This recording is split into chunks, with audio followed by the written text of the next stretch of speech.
ese wabigenza ute? Queen yageze Heathrow Airport i London mu Bwongereza.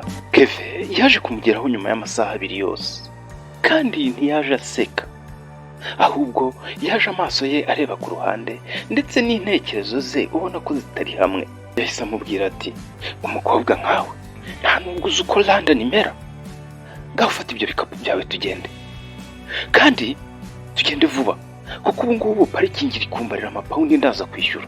Buri imodoka berekeza muri quartier ya King's Cross aho Kevin yabaga. Bageze mu nzu ku buriri hari imyenda y'abagore itari yo Queen yigeze kumuha. Yafashe umwanzuro wo kubaza Kevin mu cyubahiro n'urukundo ati, Kevin mukundwa, hano hari imyenda y'umugore kandi ndabona hari n'ibirahuri by'inzoga. Mbese hari undi muntu mubana mwasangiraga hano? Mbese hari undi mugore mwaba mubana ko nabonye n'imyenda y'umugore kandi nkaba mbona n'ibirahuri 2? Ibyo byose ntibyari iherezo, ahubwo ryari itangiriro. Umunsi umwe Queen yaje gufata telefone ya Kevin asinziriye.